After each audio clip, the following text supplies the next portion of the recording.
First things first, I'd like to apologize because I haven't posted in 2 weeks, and I know that's not that unusual for me. I did say I was going to post more, and I intend to.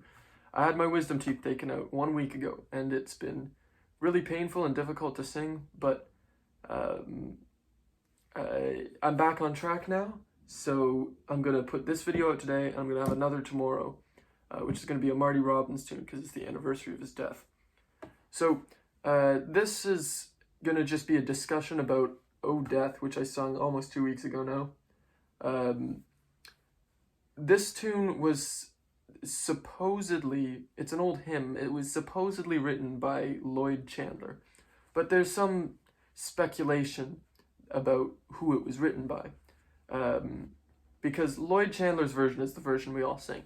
Hands down, he wrote a conversation with death, or a conversation between a sinner and death, and he used it to preach in the Appalachians in 1920, and that's absolutely why we sing this song. There's no question in my mind about that. But I doubt, and it's not just me, other people think this too, I doubt that he wrote all of this song. We have records of people singing tunes very similar to this, that date earlier than the 1920s when he's supposed to have written this song. There's a record of black men in East North Carolina singing a tune, and we don't know the tune that they sung, we only have the lyrics. And granted, the lyrics are a little bit different, but this main part here, this "Oh death, oh death," that's in there. They sing oh death," and then they sing "How can I go with you," which is different from what we sing. Like I said, there is differences, but there's other instances of songs with lyrics that have sort of the same meter that Oh Death has. So, as far as, I don't mean to discredit Lloyd Chandler. Absolutely, the reason we sing this song is because of him, and the song that we sing is his song. It's just, I don't know how much of it he would have actually written. Like most people, I learned this song from Oh Brother Where Art Thou, and I think I can say that safely. Most people probably learned this song from there, unless you grew up around old-time music or you go to church in the Appalachians. And I mean like a really small church, But most of us who didn't grow up around that kind of music and didn't grow up around, old Baptist preachers, it's probably safe to say you learned that song from Oh Brother Where Art Thou, or you first heard it in Oh Brother Where Art Thou at least, because the version that I sing is different from what Ralph Stanley sings in this. And it's really interesting about this song and Ralph Stanley's performance is that they wanted Ralph to do a banjo version, which would be similar to what Doc Boggs did. And Doc Boggs, I think, made the first recording of this tune. They wanted him to do a banjo version like that.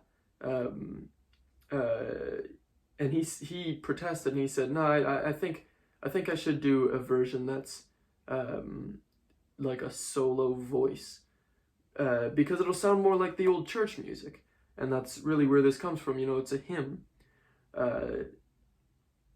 And I think it really works well. I love Doc Boggs' version, and I love Doc Boggs, but I'd sooner listen to Ralph Stanley's version, or Sarah Organ Gunning's version, or Nimrod Workman's version. I think those are the versions that, to me, it sounds haunting. It sounds like somebody who's at the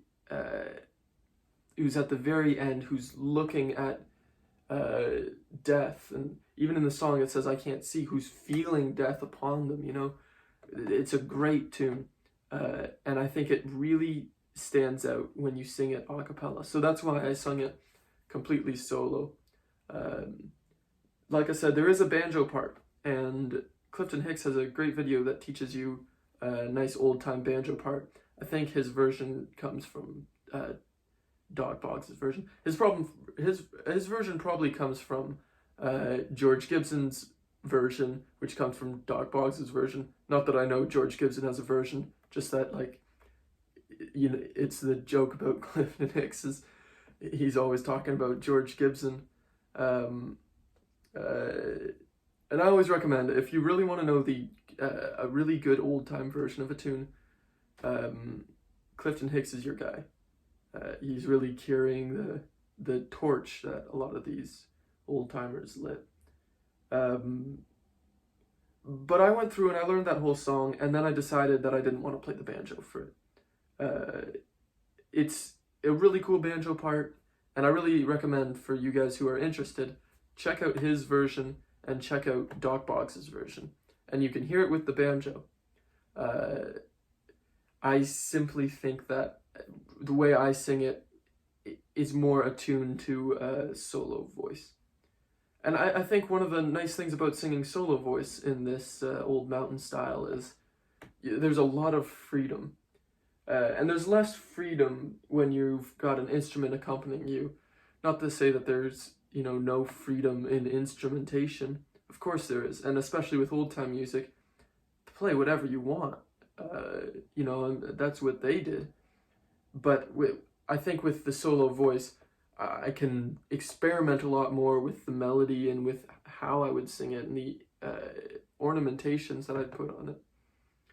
I suppose for the rest of this, I could just say, if you're somebody who doesn't really know old-time music very well, or wants to get into it, or is just sort of starting to get into it, I would definitely say that "O Brother, Where Art Thou" is a good place to start.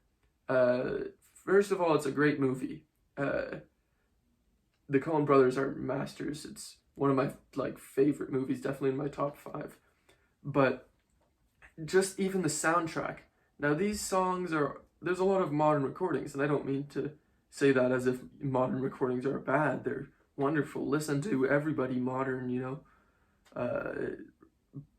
But if you really want to get into this music, you can take these songs. You can take, say, the Soggy Bottom Boys playing "Man of Constant Sorrow," which is another church tune that comes from, I believe, "I'm a Poor Pilgrim of Sorrow," which is an old lining hymn. But you can take their version, you can listen to that and say, okay, I really like this song. Then go listen to Roscoe Holcomb's version, you know, an older version, and hear the way that it used to be played. And I'm not saying that either one is better, but I'm saying if you want to get into that music, that's a good thing to do, is check out this soundtrack, and then check out an older recording of it. And Roscoe's version is wonderful. Somebody recently told me it's the original recording of it. I don't know if it is or not. I feel like there's probably older versions than what he recorded, but it's definitely like the definitive version before "O Brother, Where Art Thou." And I mean, it's just great. He also does it without any instrumentation, and Roscoe's a great guitar player and a great banjo player. But he's also, a lot of his best songs, I think, this and like "Born and Raised in Covington" are solo voice. And he I always say, Roscoe's voice sounds like the hills themselves are singing to you. You know, he comes into it and he digs, "I am a man of constant sorrow. I've seen trouble all my days." You know, it's great stuff. Definitely check that out. If you want to get into old time music, check out "O Brother, Where Art Thou." I'll have a new video up tomorrow. Once again, I don't really know how to end this.